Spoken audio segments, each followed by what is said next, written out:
Welcome to a very special installment of Biden Time. As always, I'm Christian Blatt and joined today for the entire show by the one and only Sam Whitfield, who is a regular commenter during the live show in the chat. And Sam, glad that people can see and hear you during the show today. Thank you, and I'm very happy to be here, Christian. So hopefully some of our regulars in chat show up, and happy to be here. Hopefully some of our regulars, but all of our regulars don't have to show up. But speaking of our regulars, the most regular of all, Storage Yard Resident already says hello. If I had to guess, Storage Yard Resident, this will be one of your favorite installments of our show. And Sam, just take a moment to explain, maybe for people who don't know you. I've had you on my podcast, The Blackcast. I've been on your show a few times. Sure. Just a little bit of your outlook on the world, and please take a time now to let people know where they can find your show, and we'll go from there.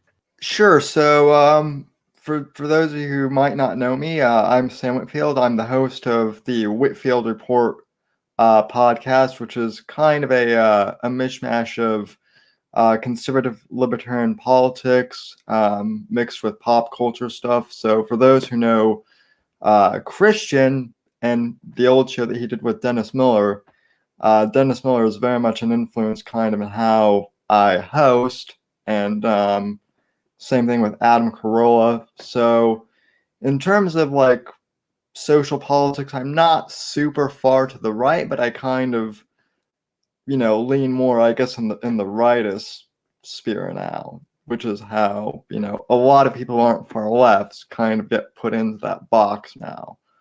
But yeah, no, definitely. And, it's obviously I live in Los Angeles, and, while I don't feel as though I work in Hollywood per se, my wife does, and I'm at least geographically Hollywood adjacent.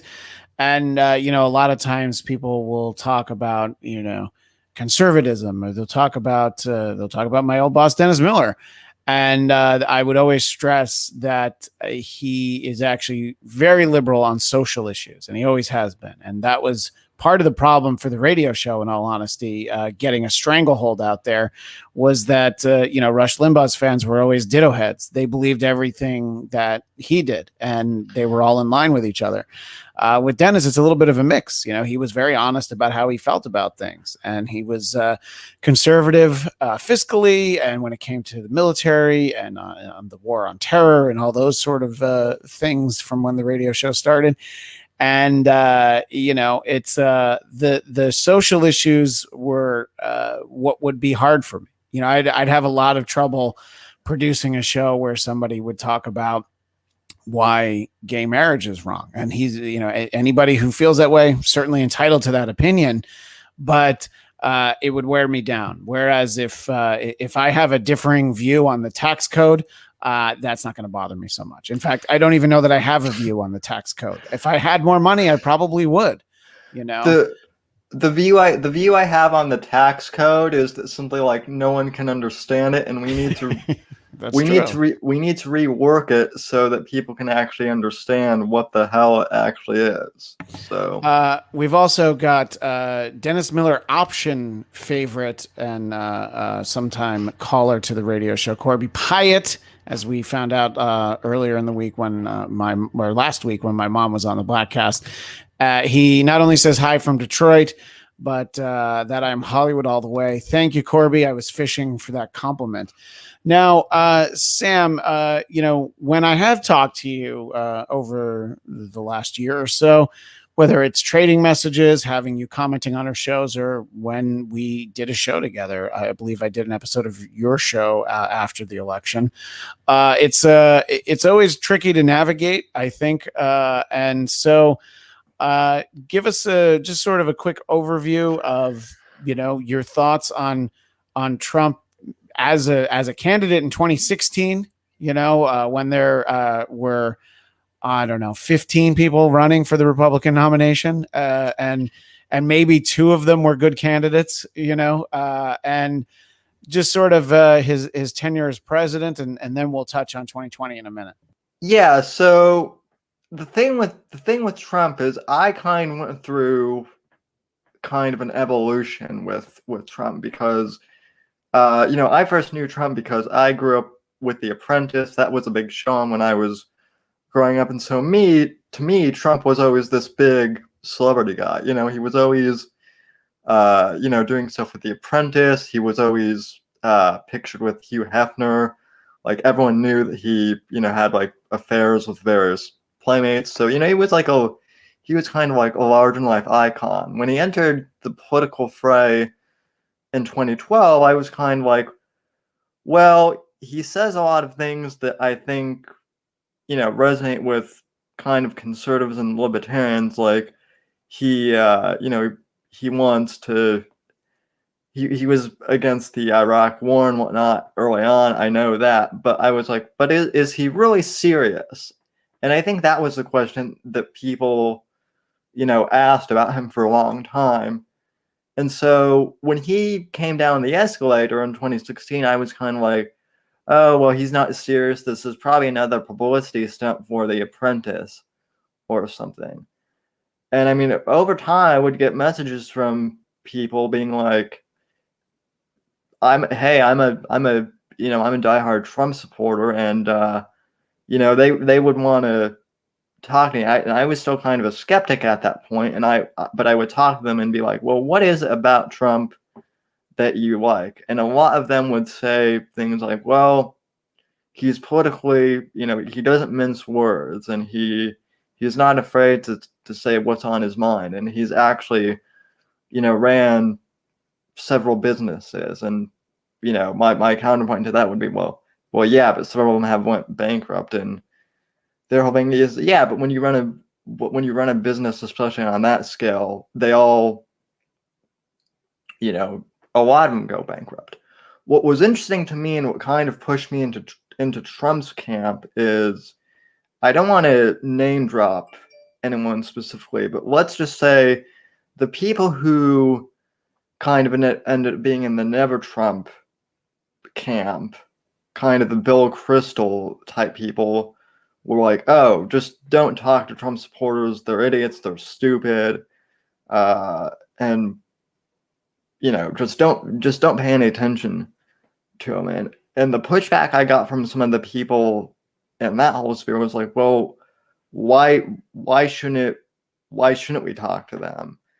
And the other thing, Go go ahead. ahead. And the other thing that was interesting to me too was the fact that like a lot of people who are gay were actually open to Trump too. And so that was fascinating to me, that like a lot of socially liberal people like Trump too. So over time, as it became clear that he was serious, and once it especially became clear that like Hillary Clinton was going to be, running as the Democrat ticket, I was kind of like, he's kind of a bull in a china shop, but I think he might be the one who can beat Hillary Clinton. And sure enough, he did at the end of that election. And I think it really, for better or for worse, it kind of shook the status quo, certainly of the Republican Party and of politics just in general. Yeah, So I think it's two sides of that. He was someone that was able to beat her, and she might very well have been the only one who would have lost to him. Just the colossal unpopularity that she had. Not that he wouldn't have still gotten a lot of votes. Not that he maybe wouldn't have come close, but when you just have someone that incredibly unpopular, and it's the Democrats, I would say, had it was a bit of a layup. I think that they could have gotten after 2 terms of Obama, they probably could have put someone else in there, and maybe even that's when Joe Biden could have gone in. But somebody had something on him because he just sat that one out. So to your earlier point, I always think, especially when it's within your own party, but the idea of like, well, let's just not talk to people who voted away differently than us. I think that the left certainly makes that mistake. And, as the Trump administration was just barreling along, I think that they really still didn't understand why he won in the first place. And you can Yeah, and go ahead, and Sam. and can I kind of jump in there Sure, go about ahead. that? I think the one thing that drives me absolutely crazy is the fact that the one thing that I always hear a lot of Democrats is, oh well, it was all the racists that voted for Trump, and it was all the biggest, and it's like, sure, you probably had some of that, but at the same time, a lot of people who voted for Trump also voted for Obama in 08 and in 12, and they just didn't like Hillary Clinton because, again, not only was she unpopular, but I would go so far as to say that she is one of the most hated people in American politics. I mean, to quote what Dennis once said, and I think his sentiment kind of echoes a lot of people. There's Hillary Clinton's public voice, and then there's her internal voice, and I don't think either of them have had a cup of coffee ever. And I think a lot of Yeah. people kind of felt that way. So to chalk it up to, oh my God, America's full of racists, and they're all voting for Trump. It's like, well, no, it's a lot of them. You don't if America was strictly like 50% racist, it it just you wouldn't win an election like that. Obama would have never gotten elected in the first place if that was truly the case. So Sure. Just a couple comments from the chat. Larry O'Connor coming in to call us heroes. And I think that Sam will agree with me that Larry is the real hero on the front lines of daily radio, still out there on WMAL in Washington, D.C., yeah, doing morning radio. That's the front lines of the information war out there. well, We love Larry. and that's a huge honor because Larry is one of my heroes along with Andrew. I mean, I've been following Larry since I was probably 15. So back when he was doing the Stage Right Sure, yeah. show. So Yeah, no, and obviously Andrew Breitbart is how I got to know Larry in the first place. And Corby says you guys voted, and Corby, I will have you know that in politics, I vote the same way I always do, as I do in American Idol, for Ruben Studdard. So I always vote for Ruben Studdard in everything because I feel like he's still the only one who can save us. But we always appreciate the feedback. But sort of to the earlier point, Sam, this idea that Trump won because America is racist. Someone can make that point, but it was a lot of things had to fall the right way for him to be able to win. There were some yeah, we've talked on this show and its various iterations about the razor thin margins that had to exist in a few states. And that's, sure. you don't win the popular vote to become president, as we've seen in your lifetime. It's happened Oh several yeah, times, So, and I think that, I on the Trump Report, the precursor to this show, I fully expected well into 2019 and early 2020. I was like, I couldn't see a scenario where he didn't get reelected. Now, you didn't foresee a global pandemic, and who knows under normal circumstances sure. what would have happened.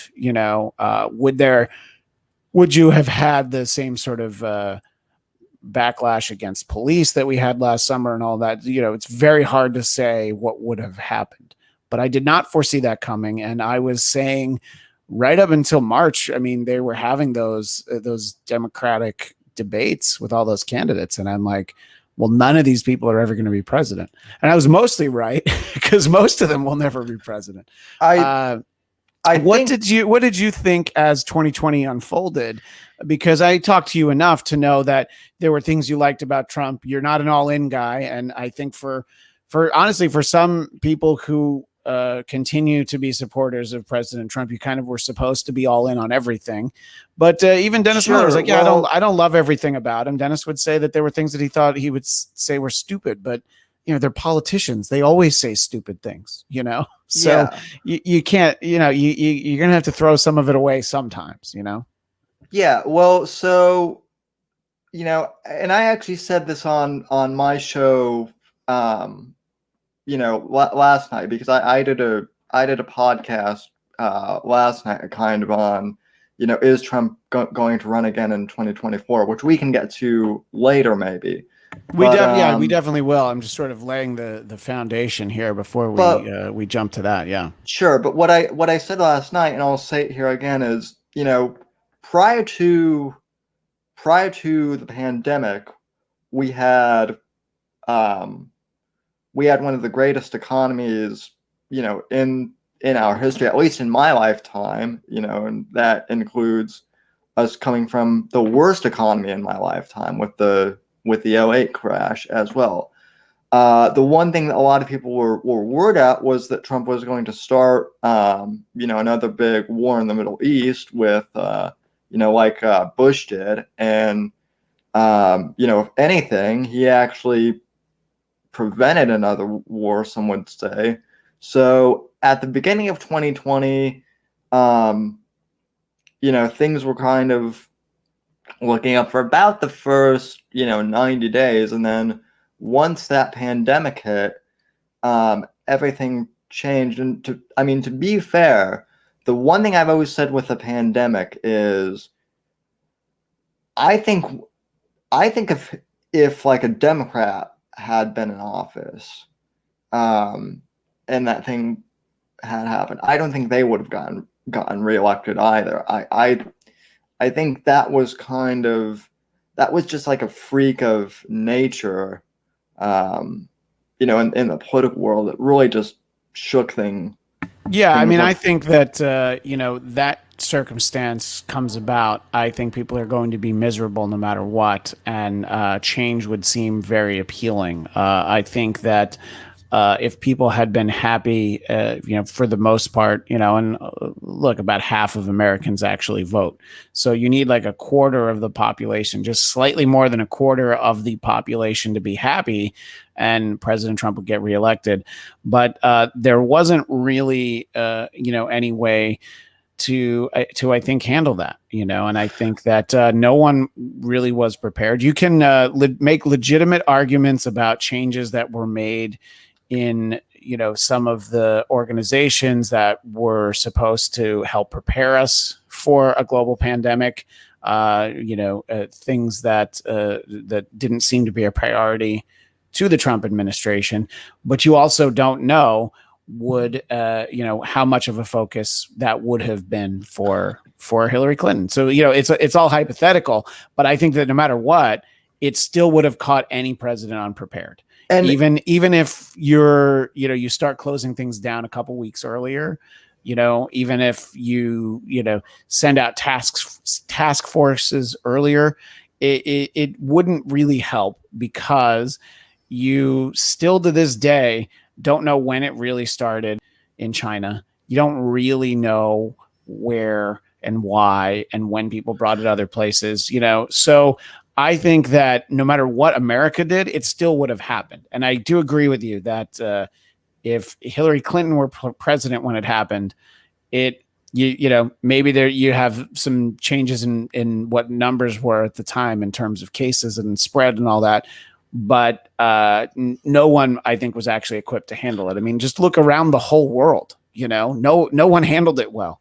You know, no, Israel was. We talked about it on the show. They were like giving everybody shots as soon as they could, and they had it down to like I think 5 cases at one point. But now they're finding that the latest variant of it is spreading. So, I think that ultimately there are a few people who I think understand this sort of thing. They understand infectious diseases, but for the most part, world leaders, they just got to listen to the advice that they're given, and then they're like, well, here's, I guess, what we should do. Sure, but then also you have the quote unquote experts, and I would definitely put Fauci into this bubble. I don't know really what your opinions on him are. I started out liking him kind of, or not really liking him. I'm like, yeah, he's the expert, and then you see photos of him without his mask at like a ball game while he's telling everyone else to wear a mask. And I mean, it's very interesting because although he's not a politician per se, he kind of got treated like a celebrity. I think like BuzzFeed or like someone like said that he was like the sexiest man alive, which Well, that's I, you know, that's just crazy talk. But look, I think when he first emerged on the scene, he was somebody that had sort of a calm and reasoned demeanor. You trusted him.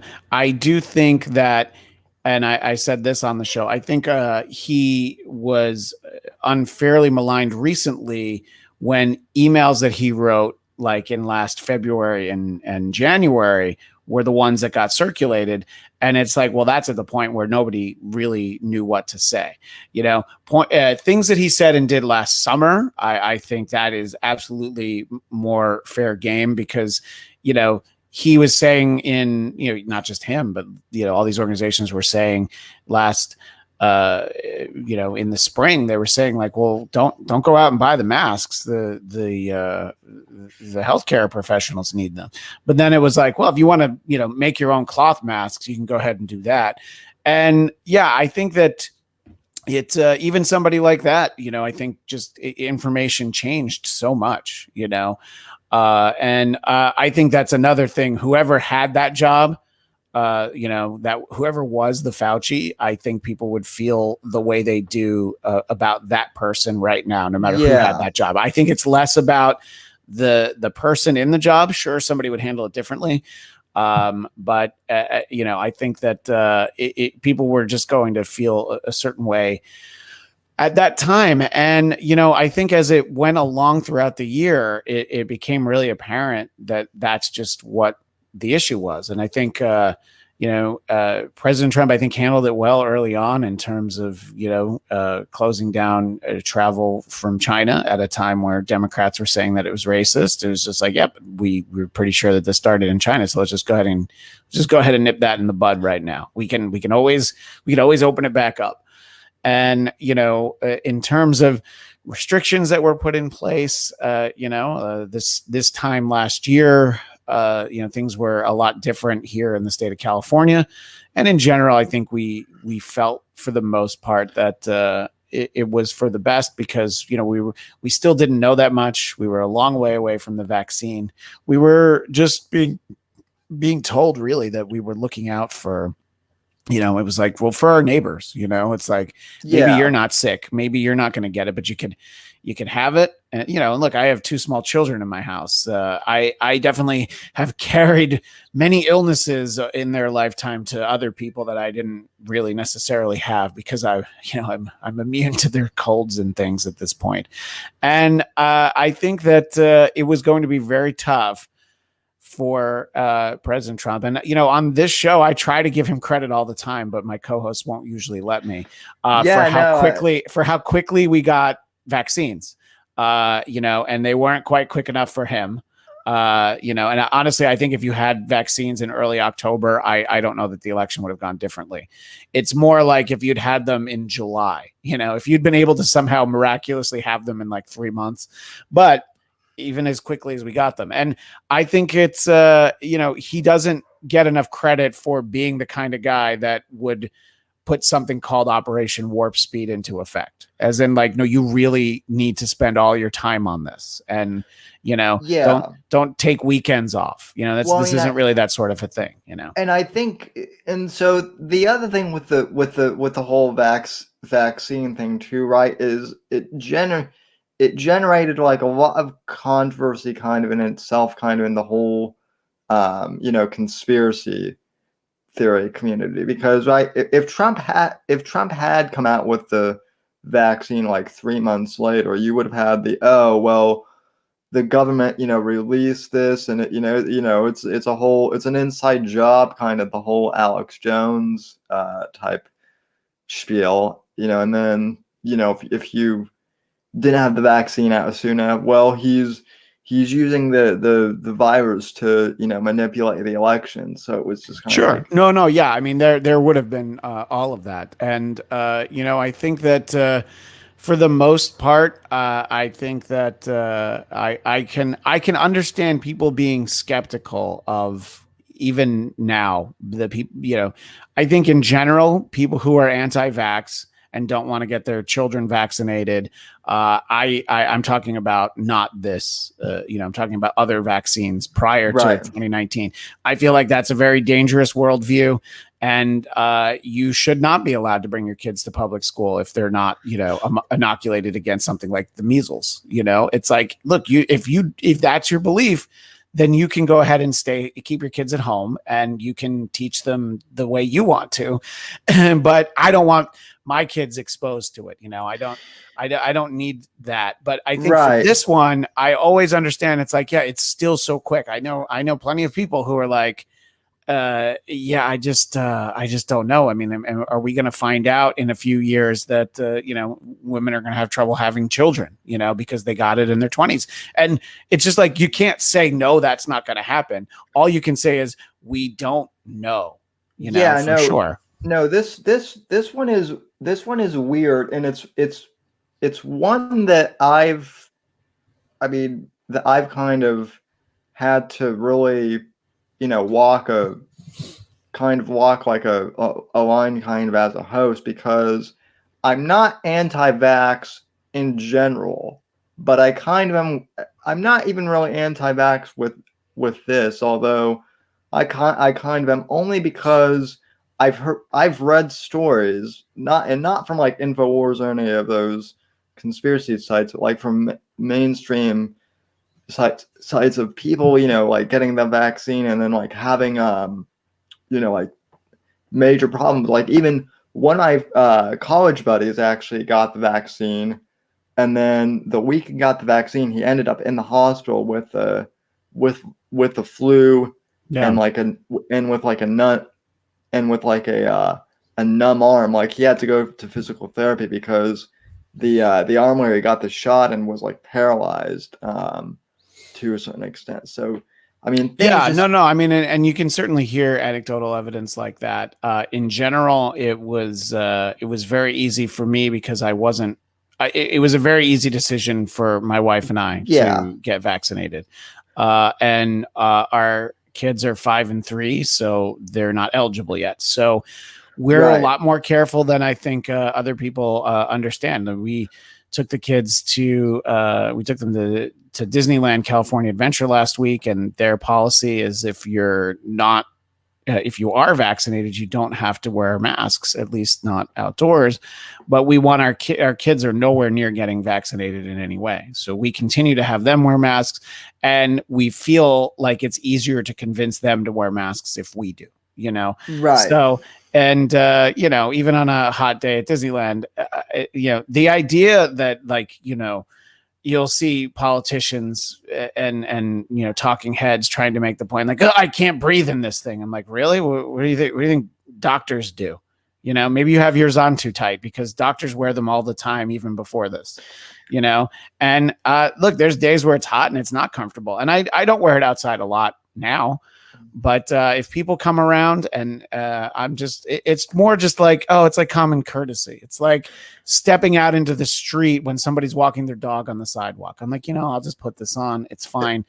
But what were you going to say, Sam? it's just it's very, the whole mask thing is very weird, because you're either, because it seems to me like you're either in the total mask camp, or you're anti-mask, and I'm not really in either of those camps. But the one thing that is kind of humorous to me, I guess, from a certain point of view, is I'll see these people who are all masked up right out in public, and then I saw this one guy. He lit a cigarette, started smoking the cigarette, pulled his mask down to smoke the cigarette, and then put the mask up in between puffs. And it's like, okay, so you're worried about COVID, Yeah. but smoking cigarettes is, Yeah, no, you're not. exactly. And I do think that anybody who is, critical of anybody in the service industry, whether they be cashiers or waiters, waitresses, anything like that, who choose to wear them, it's like, yeah, they come into contact with a lot of people all day. And it's almost It, like being a nurse. Like you just don't know. And so I don't know. I mean, people can be pretty obnoxious about it. And I'm like, anyone who chooses to do it, I think it's fine. If that's what makes, I try to not get too wrapped up into these conversations, but people will tweet out or post about how they're so disappointed to see, a family wearing masks and the kids are running around with them. My kids don't really think anything of it when they wear them. And it's like, you know what? If that's what got them to feel okay bringing their kids out into public where there might be other kids, instead of keeping them inside and watching TV, you should be happy that that kid's outside. Now, right. that And, doesn't mean that you have to do the same thing with your kid. So, and then, it's a shockingly divisive issue, and I'll let you finish your point, but then I but want to sort of circle back to the big picture. yeah, no, but then on the flip side too, right? You have people who are kind of, we call them mask Karens, and they're the type of people who go like, another perfect example. Last year, kind of, once everything shut down, or whatnot, and people started wearing masks. I had masks on order from Amazon, but because of the demand, they were on back order. And so I went out to McDonald's just to grab a burger by my house. And I went in to pick the order up. And as I was there was a woman who wasn't wearing a mask either. Okay, that's the key part of it. And Sure, yet yeah. she came up to me, like, totally violated the 6 foot, distance thing, and was like, you fucking millennials, you guys aren't wearing masks. Do you want grandma to die or something? And I mean, she Yeah. just got up in my face, and I was like, A, get out of my face, lady, Yeah. and B, like, where the fuck is your Well, mask? that's the thing. And look, that is one of those that there are many shades of Karen out there, because literally last week a friend of mine brought his daughter to Knott's Berry Farm for her birthday, and because his daughter's the same age as my son, she's unable to get vaccinated. They had her wear a mask. They continue to wear a mask. So there was a woman there who made a big point of yelling at them for actually wearing the masks. And to Yeah. me, it's just like, just let them. It's like, what does that hurt you? Do you need to be so right in your point about it that you're going to yell at the parents of a 5-year-old girl celebrating her birthday in like a Snoopy shop? It's like, Yeah. so to me, it's like, you can shake your head and be like, well, that's silly. They don't need to wear it. But, and I think that that's where it's evolved. And I think in a lot of ways, the vaccines are that way. It's, I don't know. I don't, in my close life, I don't have a lot of people who've chosen not to get it. People that I could potentially get together with lunch with. People always mention like, oh yeah, well, I've been vaccinated. I'm like, all right, good, because we were going to eat lunch outside anyway, so it kind of didn't matter as much. But Sure. and let me just catch up on a couple things in the chat. Jason Blair, great friend of the Blackcast and this show. Why are you doing a political Blackcast while I'm sitting in the pediatrician's waiting room? # poor scheduling. Corby points out, aren't you a little old for a pediatrician? Jason replies, Mom says I'll get to see the grown-up doctor any year now. And Corby also asks about somebody named Pierre Corey, and I know that that's somebody who talked about treating COVID. I think that the conversations can certainly be had about the treatments, the therapeutics for it, but I think that that can be in addition to, Yeah. because no matter who someone is, the vaccine doesn't 100% protect them, but it gets them like 95% protected from going to the hospital at least. So you still might get sick, but now you're not likely to die. Whereas the therapeutics, I think, are a lot more hit or miss. I think I think that these conversations are worth having. It's like I always say about the cause for global warming is slightly irrelevant because you can point to like, well, it's a lot hotter, but if you talk about the cause of it, let's talk about it in the what can we do going forward. We don't need to blame anybody. It's just like, well, it's getting hot, and like Salt Lake City is smaller than it's ever been. So it's like, okay, well, what do we do about these things? Let's not take the time to try and figure out who to blame about it, on all of that. But so this is sort of like the tone we ended up with in 2020 when inexplicably Joe Biden became the Democratic nominee. And I think that in a lot of ways it was kind of a brilliant campaign, the Biden one. You don't have him do too much. You don't put him out there too much. He's probably just going to get himself in trouble. You use the physical distancing requirements for why there's only 20 people showing up for an event. I think he could have easily drawn a few hundred, but probably not the thousands that Trump was doing. And just, I think that the optics that they were able to provide, we talk about optics a lot on this show, that people just felt like, yeah, that's probably the approach I want to take with all this right now. Yeah. I don't think that anybody else who was running for the Democratic nomination could have beaten President Trump, just because of just how bad they were. And I don't think Biden was a great candidate, but they handled him the best way they could, which was, just run out the clock as best as you can, and just get people out there to vote. And honestly, I would say that the stressing the in-person on election day votes was a tremendous mistake on the part of Republicans, because that's where Biden won, and I feel strongly that he did win, by the way, because and a lot of the politicians that have said things like about how he didn't, they're always quick to accept ballots that reelected them to their positions down ballot. So the only tampering on the ballots was at the top, at the presidential portion of it. No one wants to throw out entire ballots. They just, and I feel like a lot of people, don't believe what they've said and all of that. But that was certainly a very real conversation that was happening in November of 2020. And, we've had questions about results in elections before. 2000 being the one most people point to. But even in 2004, I mean, John Kerry didn't concede that night. I believe it was the next afternoon. But, so it happens. And it was just, you can point to early in the 2016 primaries when Trump lost to Ted Cruz, which is still shocking that Ted Cruz first of all, beat anyone at anything, but that he beat President Trump at something.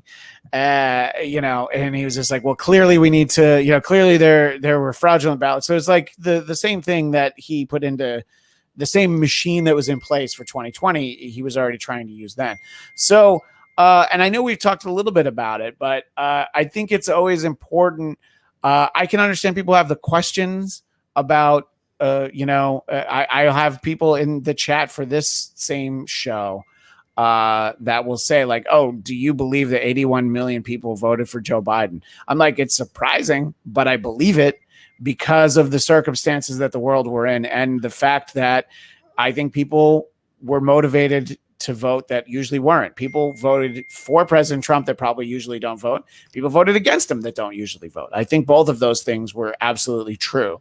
So talk a little bit about sort of, how this continues, now, 9 months after Election Day, Yeah. so talk a little bit about that, Sam.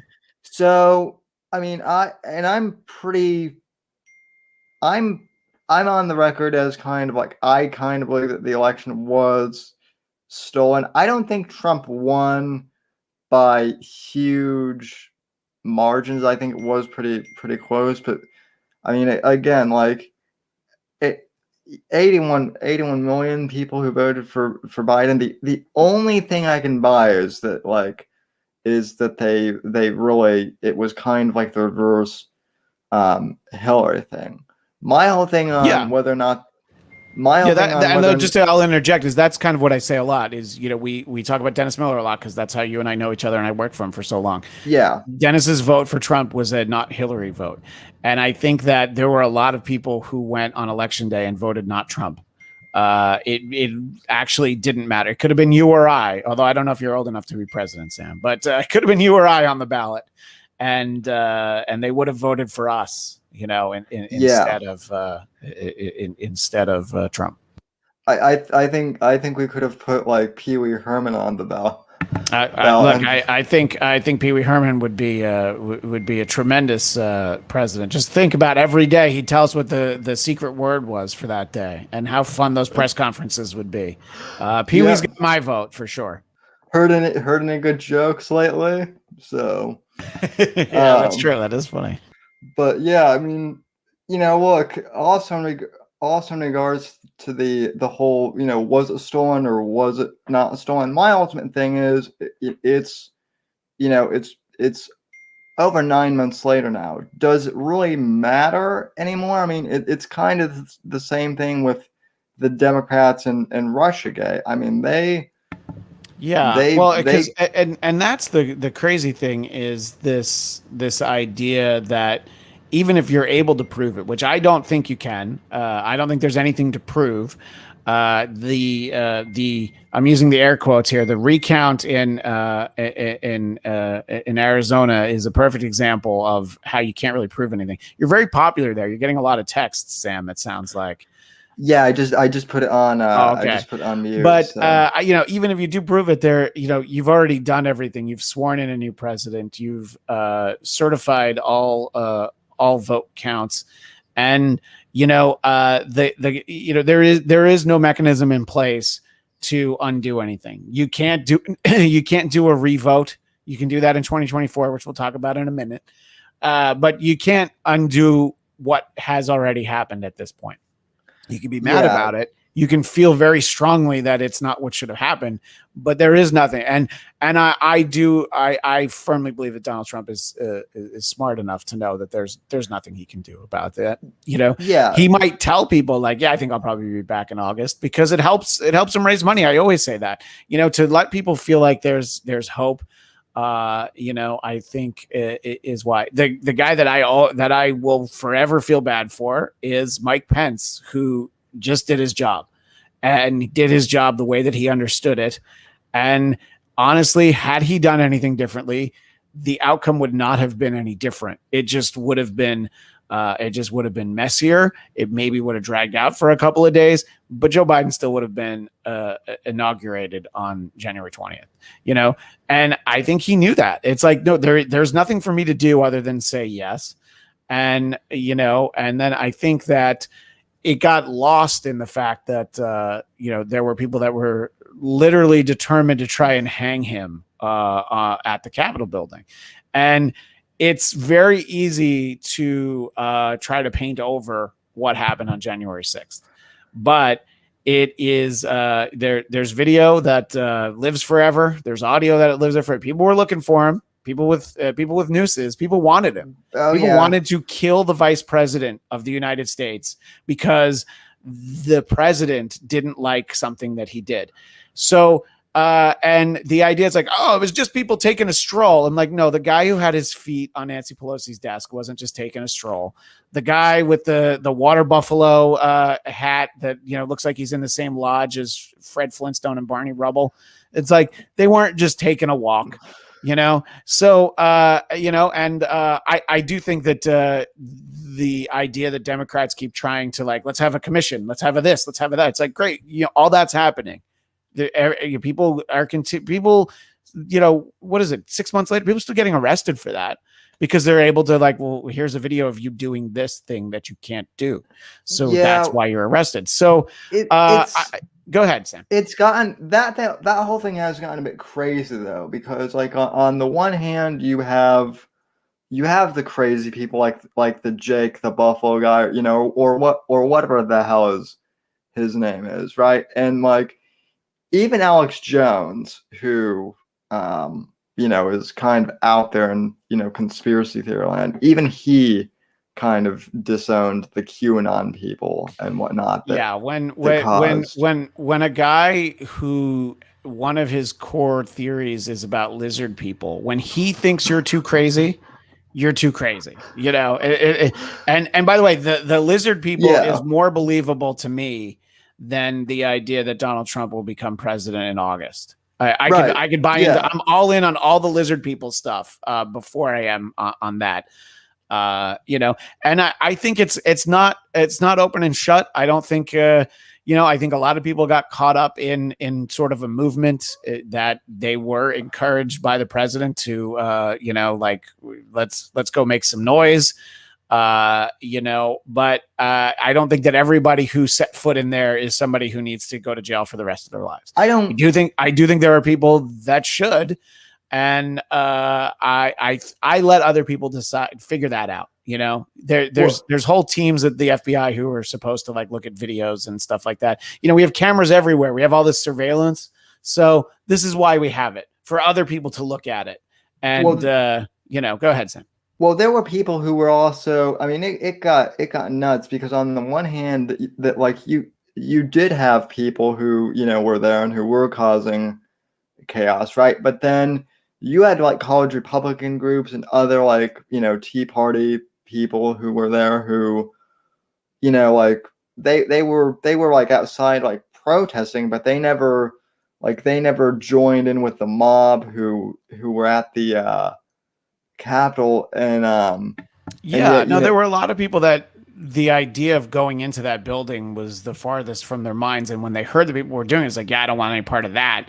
But the showing up and being outside, I mean, it's and the idea that anybody who was outside and, you know, exercising their American right to protest, the idea that those people need to be canceled or arrested, I'm like, well, no, that's not the point. The people right. who were just there to complain, there to show their support, you know, it went too far at a point. Well, I want to wrap up that part of the conversation because we talk on this show a lot about 2024, and Yes. I feel fairly strongly that despite anything that he might say now in 2021, I think ultimately uh, the idea of running for president again will not be appealing to President Trump. I agree with I you. don't think he's getting younger.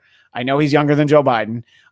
He's certainly not getting himself into any kind of you know, fighting shape. He's definitely sort of at the point where, you know, when a retired athlete just lets themselves go, he had already done that while he was president. Now it's like he's not trying to suit up again. And you know, you can theorize, like Scott, who's on Biden Time with me all the time, that he'll Yeah. be in jail and he'll be in a courtroom for sure. You know, just depends on where that goes. So I don't know that it'll be appealing to him, but he would still be someone to say, "Oh, this is." I was going to say this is my guy or this is my woman. Let's be honest. He's going to probably say this is my guy, but Yeah. you know, him saying like this is the person that everybody who supported me should vote for in 2024 is very valuable. And I don't think it's going to be Don Jr., by the way. It certainly won't be No. Eric. It definitely won't be Eric. And it's not going to be, Ivanka either. No, So no. Although you feel like she'd probably be the one who'd be I mean, best suited to the job. You know, probably, and I think Don Jr. would be a great press secretary. You know, but I don't know that he would be. So, what do you think? Do you think that the party should spend these next couple years, you know, distancing themselves from him in that way as a candidate, but trying to still embrace the movement. What do you think is the best way to handle going forward over these next 3 years for the actual party? Yeah, and this is actually something that I wanted to. I mean, hopefully I can come back on here sometime when Scott and Tamara are Yeah, both no. on I just figured because it was good to do one where just you and I get to talk, and then yeah, I'm sure I'd be happy to have you on with them at some point for no, sure. and I Yeah. and I appreciate it. Scott, I can't remember exactly what show it is, but a few weeks ago, like he made a remark that like the MAGA movement kind of is dead because it's so tied to Trump. And I mean, as I said earlier, the thing that I think a lot of people miss with Trump is it wasn't so much about Trump. It was that like he opened the panel the panel open to more like gay and like people who weren't really conservative beforehand, kind of um, Yeah, I mean, really. he won Florida because just the tremendous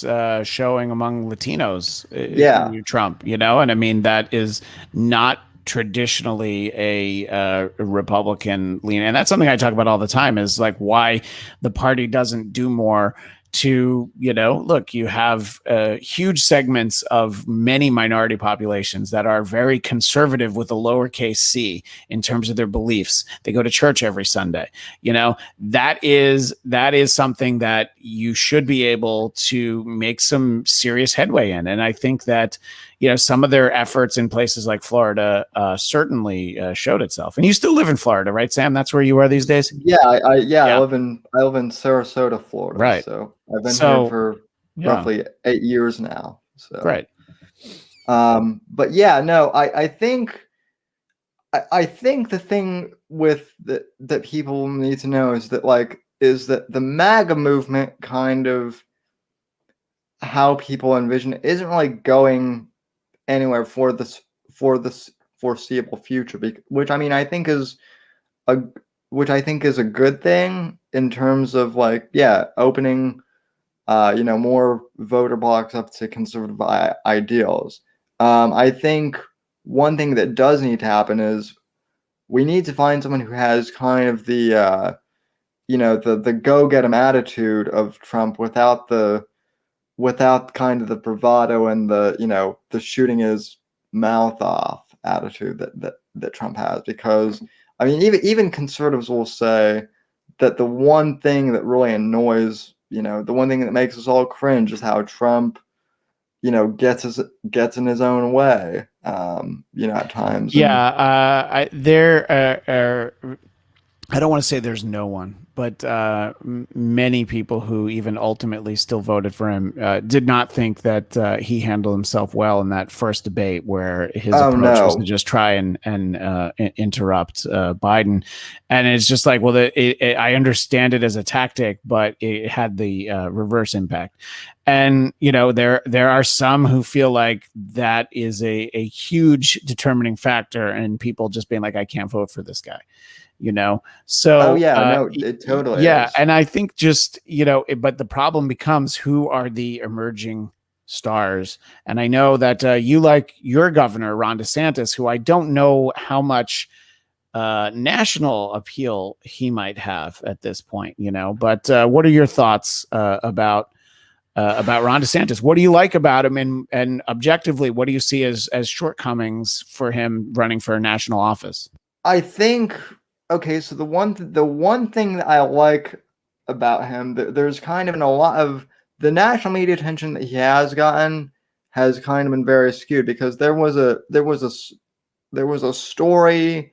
In fact, I think Tamara brought it up a few weeks ago, and I kind of had to try and correct her. But there was a story that he was like keeping vaccines from elderly people. There was the story like that made out there, and they later had to retract it because Yeah.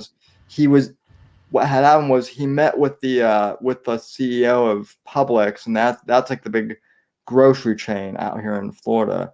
And he met with them not to get like a payoff or anything, which is what the store was saying, but really he wanted to meet with them to make sure that the vaccine could get distributed in their supermarkets like evenly, and that the elderly really got first priority for the vaccine.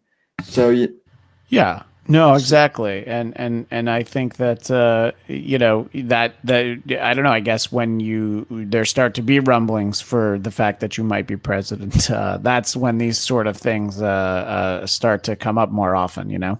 I don't even know, to be honest. Like, everyone keeps bringing him up in the national thing of like, oh, he should run for president in 2024. But I mean, like, honestly, at this rate, I I don't even know if he really has any interest in running at this point, which is, that, I mean, like, that's really the ultimate determining factor. I mean, the other thing is he's only been governor for one term, here in Florida, and other than other than being like a other than being governor, I mean, I know that he was a JAG lawyer in the Navy, in the early 2000s, but I'm not really sure what his other political experience is. So, is he the the heir apparent to Trump? I don't know yet. I think it's a little too early at this point to really Yeah. point at And one I also person. think he would be someone that if President Trump were to run again in 2024, he would definitely not throw his hat in to go against him because he's competing for that same support, you know, and he's still young and there's plenty of time, you know, for 2028 or beyond, you know, and Yeah, but I think the reason why people point to him is that he seems to be, you know, I think people like him a lot more than, you know, I think that they see him more viable than Abbott in Texas, you know. well, But those, and I think that because of the way that Georgia played out in the 2020 election, Brian Kemp is going to find himself very having a little bit more trouble raising money than he would have really a year ago right now, you know.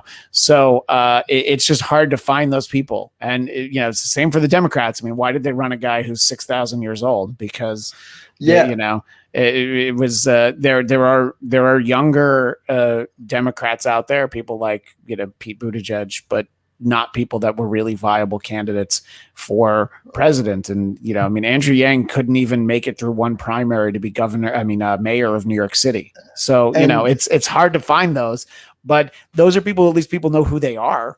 And there aren't as many of those in the Republican Party because Trump has, for so many years, been sort of the all-encompassing, overpowering, for my Marvel Comics fans out there, the Watcher, just sort of seeing everything happen, yeah. Well, in speaking of speaking of kind of the Watcher, the other thing that really kind of made a big power shift, in kind of conservative politics just in general, was the passing of Rush Limbaugh too. And I mean, he was a huge influence, on me, but not just on me and on people in do radio, but like, in kind of like conservative circles too. So we're now kind of living in a post-Rush era.